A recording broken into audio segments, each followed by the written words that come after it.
Assalamu alaikum everyone. Welcome back. I'm Hamza, your instructor for environmental science. तो अभी पिछली video की हद तक हम लोग जो पढ़ चुके हैं उसके अंदर हम लोगों ने इजाफी तौर पे हम लोगों ने इन्वायरमेंटल मूवमेंट को स्टिर करने वाली या गैल्वनाइज करने वाली जो वाक़यात थे और जो कॉजेज़ थे उनके बारे में हम लोगों ने थोड़ा सा पढ़ा और उसके ऊपर मैंने नज़रसानी की।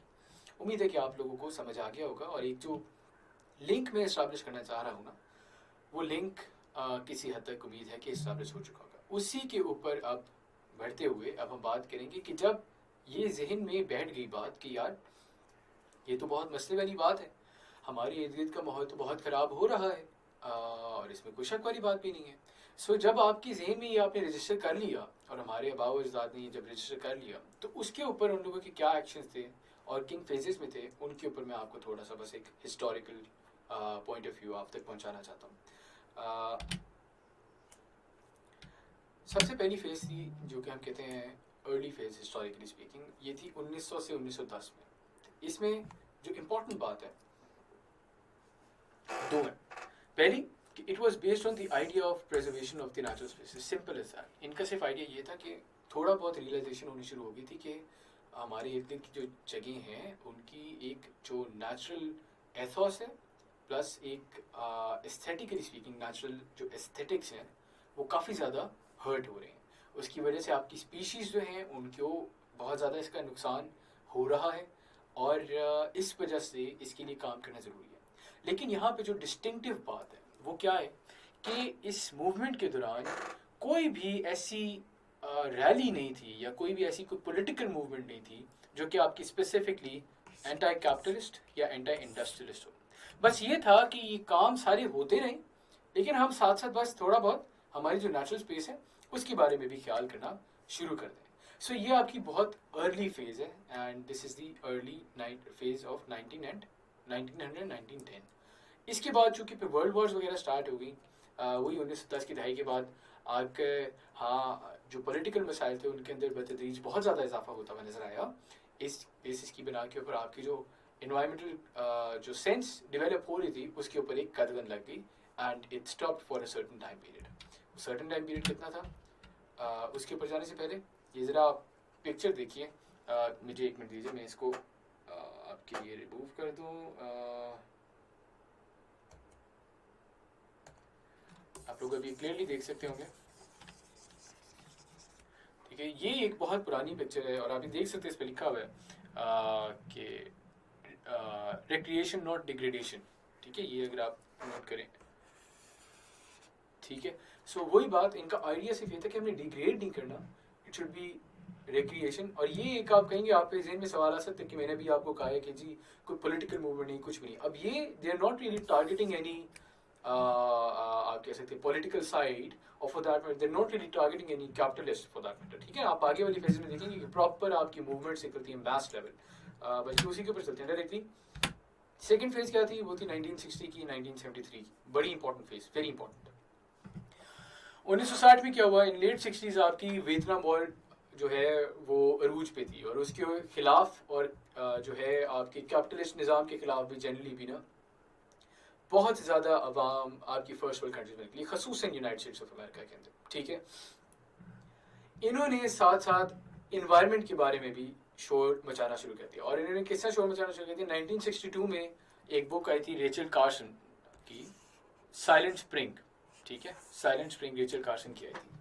Silent Spring was about the intoxication owing to the excessive use of fertilisers, ठीक है। और उसकी वजह से जो माहौलियात पे जो उसके असरात थे उनकी एक फिक्शन के तौर पे रिप्रेजेंटेशन थी रेचल कार्सन की बुक। हजारों की तादाद में स्टूडेंट्स और young people from all tiers of the society they came out on to the streets, ठीक है, होल्डिंग हर बुक। और उन्होंने कहा कि आप लोग इन्वायरमेंटल जो नुकसानात हैं उनके बारे में नजरसानी करें और अपने एक्शंस को दुरुस्त करें। And they were directly targeting the capitalist mindset, overly speaking, ठीक है, उसको वो टारगेट कर रहे थे। इसके अलावा इसी के साथ साथ इसी दौरानिए के अंदर आप देखते हैं कि theory such as Limits to Growth by the Club of Rome एक बड़ी इंपॉर्टेंट रिसर्च सेंटर एनजीओ सा है. इसी तरह small is beautiful by Schumacher led to widespread environmental discussions. ठीक है, limits to growth as the name suggest कि आपकी ग्रोथ की कोई ना कोई लिमिट्स होनी चाहिए. ठीक है, it should B it should keep into it should keep the environment and the people and of course the wildlife into consideration. ठीक है, अगर वो नहीं रख रही है तो that growth is of no use. सही है. सो ये theories जो है इन्होंने भी पुश दिया आपकी political movements that were centered around environment. इसी का नतीजा क्या निकलता है? नतीजा निकलता है कि फर्स्ट अर्थ डे आपका मनाया जाता है दुनिया में 22 अप्रैल 1970. ठीक है, 1970 अप्रैल 22 1970 को आपका पहला अर्थ डे जो है जो यूनिवर्सली तौर पे सेलिब्रेट किया जाता है वो first earth day that was on April 22 1970. इसी का एक और लॉजिकल कंक्लूजन निकलता है in the form of the international recognition of environment as a problem. First time ever कि एनवायरनमेंट की इशू को as a problem internationally recognise किया गया स्टॉकहोम कॉन्फ्रेंस 1972 में, जिसके बारे में हम अभी आगे पढ़ेंगे. इसको मैं आपको डिटेल में थोड़ा कराऊंगा. सो ये आपकी सेकंड फेज होती है जो कि कल्मिनेट करके यहाँ तक पहुँचती है. सो जब यहाँ तक बात पहुँच जाती है तो वो एक हो जाता है ना, एक कल्मिनेशन पे बात पहुँच गई. उसके बाद थोड़ा सा फिर जवाल आता है. सो चूंकि यहाँ तक आगे लोगों ने कहा कि हमने एक चीज़ के ऊपर एक एक्शन लिया और एक्शन लेके we have come to a conclusion, तो बस वहाँ तक फिर बात आपको ख़त्म होते हुए थोड़ी देर के लिए नजर आई. फिर आपकी तीसरी जो है स्टार्ट होती है मूवमेंट. लेकिन उससे पहले एक बार फिर आप लोग ये पिक्चर को ज़रा इसका मुलाहिजा कीजिए. मैं ये इरेज करता हूँ आप लोगों के लिए.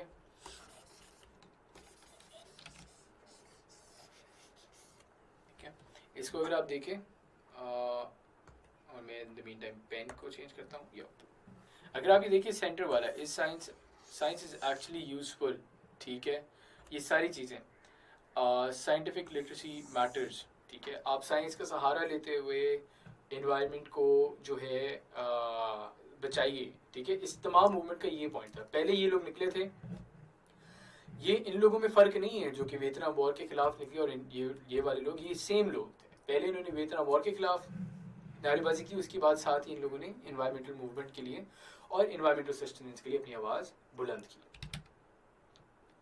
थर्ड फेज या इसको मॉडर्न फेज भी कहते हैं, जो कि मॉडर्न अब नहीं है, अब प्री मॉडर्न हो गई है. दैट इज़ द 1987-1993 मूवमेंट, जिसके अंदर जिसकी आप कह लें फाउंडेशन रखी, जिसकी ईंट रखी आपकी बर्टलैंड रिपोर्ट ने, टाइटल आवर कॉमन फ्यूचर, जिसने आपके मसले मसाइल के बारे में आपको आगाह किया और सस्टेनेबल डेवलपमेंट की टर्म को कॉइन किया इस रिपोर्ट के अंदर. So this report was basically authored by the Norwegian prime minister of that time. ठीक है, और उन्होंने जो है इस रिपोर्ट के अंदर, एंड उन्होंने अपनी तरफ से नहीं किया था, he was the prime minister was given instructions by the authorities of the preceding Stockholm convention. ठीक है, और उन्हीं की तरफ से इनको इंस्ट्रक्शंस चाहती हैं, जिसके ऊपर ये एक रिपोर्ट कंपाइल करते हैं ऑफ आवर कॉमन फ्यूचर, जिसके अंदर वो फ्यूचर के कुछ यार्डस्टिक्स डिफाइन करते हैं. And then he defines how we can reach और how we can achieve those yardsticks. ठीक है, उसके लिए वो मीन्स डिफाइन करते हैं. अब वो जो मैकेनिज्म है, उस मैकेनिज्म के ऊपर वो मैकेनिज्म क्या होना चाहिए, इसी डिबेट को इस पर्टिकुलर रिपोर्ट ने जो है इस डिबेट की फाउंडेशन रखी. अच्छा, contrary to the second period of the raised environmental consciousness, the third period involved developing countries in the process. अब देखिए जो पिछली फेज है ना, उसमें मैंने आपको बताया ना कि आपकी फर्स्ट वर्ल्ड कंट्रीज थी जो कि ज़्यादातर इन्वॉल्व थी. इसके अंदर आपके सिर्फ ये फर्स्ट वर्ल्ड कंट्रीज जो है इसको महदूद नहीं था किया गया. आपकी डेवलपिंग कंट्रीज पाकिस्तान, इंडिया, ये सारे कंट्रीज भी इस चीज़ के अंदर इनको शामिल किया गया. ठीक है, सो इसमें और सेकेंड फेज में क्या फ़र्क था? फ़र्क ये था कि इसमें भी आपकी पॉलिटिकली मूवमेंट्स थी, बट इसके अंदर आपकी थर्ड वर्ल्ड को भी शामिल किया गया. इसकी कल्मिनेशन क्या होती है? इसकी कल्मिनेशन होती है in the form of the 1992 UNCED यानी United Nation conference on environment and development. ठीक है, was held leading to the formation of agenda 21. Agenda 21 भी बनता है. इसके अलावा agenda 21 is basically an extension of the mechanism to achieve sustainable development. ठीक है, इसके बारे में भी हम पढ़ लेंगे बाद में. फिर आपका United nation framework convention on climate change होता है. इसी कॉन्फ्रेंस के अंदर आपका एक एजेंडा 21 है जिसके ऊपर एग्रीमेंट होता है। फिर आपकी ये United nation framework convention on climate change, जिसके बारे में आगे डिटेल में भी पढ़ेंगे। और वैसे भी आपको अभी के लिए बता रहा हूँ, it was basically an agreement on how we want to tackle the issue of climate change, ठीक है। फिर बायोडाइवर्सिटी को भी जो है इस इम्पोर्टेंस मिलती है, और बायोडाइवर्सिटी के ऊपर भी एक एग्रीमेंट होता है जिस which goes by the name UNCBD, United nation convention on biological on biodiversity, sorry, United nation convention UNCBD। इसके बारे में भी हम सरसरा से वैसे मैं आपको ओवरव्यू दे दूंगा, but paper point of view से दैट्स नॉट इम्पोर्टेंट। लेकिन बहरहाल सो ये 3 चीज़ें हैं जो कि आपके सामने आपको इस एक कॉन्फ्रेंस के थ्रू नजर आती हैं। इसके बाद आपका फिर वही बात कि आपकी फिर जब एक चीज़ इस्टेब्लिश हो जाती है, उसके बाद उस इस्टेब्लिश चीज़ के ऊपर जो ग्रोथ हो रही है वो होती हुई आपको नजर आती है in the form of Kyoto protocol, और फिर रियो प्लस, और फिर जोहान्सबर्ग कॉन्फ्रेंस, इसी तरह sustainable development goals, so on and so fourth, वो तमाम चीज़ें मिलेनियम डेवलपमेंट गोल्स। सो ये आपकी एक बेस बन जाती है जिसके ऊपर आपने फिर आगे ग्रोथ करते हैं। फिर एक और फेज़ बनती है, लेकिन वही बात, उस फेज़ से पहले भी मैं आपको एक पिक्चर दिखाऊँ, इसको भी एक बार देख लेते हैं।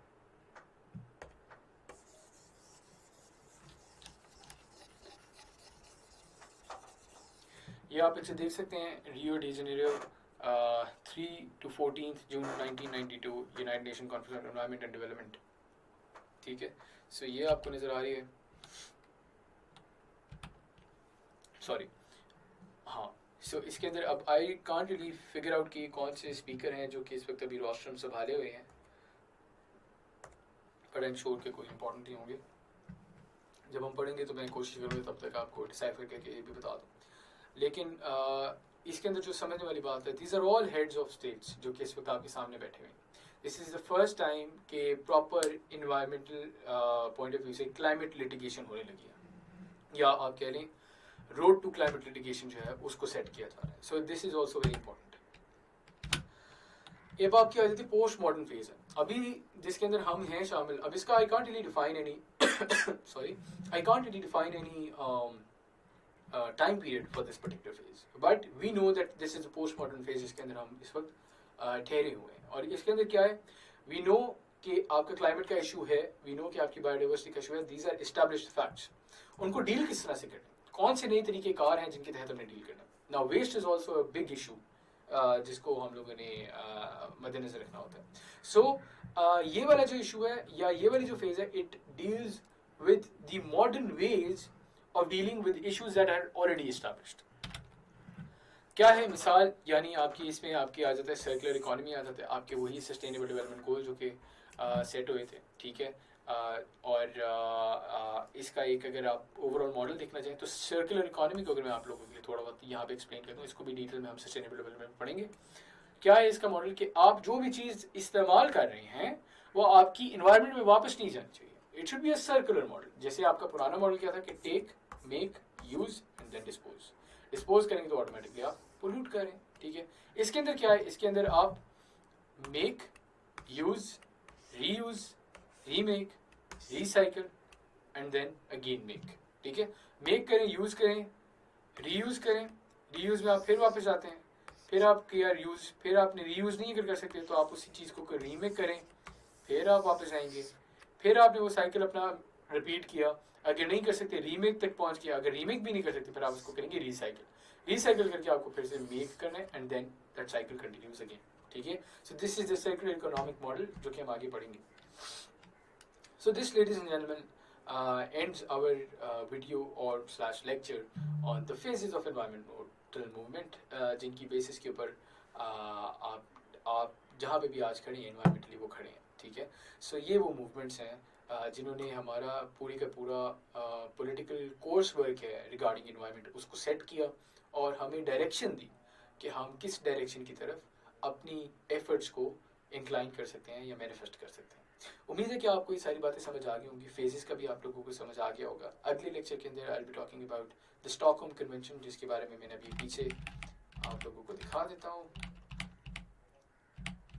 सेकेंड फेज के अंदर हम लोगों ने जो डिस्कस की थी स्टॉकहोम कॉन्फ्रेंस, इसके बारे में मैं आपको थोड़ी सी दूंगा। इसके बाद जब स्टॉकहोम कॉन्फ्रेंस हम पढ़ेंगे then I will be starting with another new topic. So इससे पहले कि हम स्टॉकहोम कॉन्फ्रेंस को पढ़ें, आप लोग थोड़ी सी ब्रेक दीजिए और उसके बाद आप अगले वीडियो को स्टार्ट करिए। उम्मीद है कि आपको ये सारी बातें समझ आ गई होंगी। आप सबकी समातों का शुक्रिया।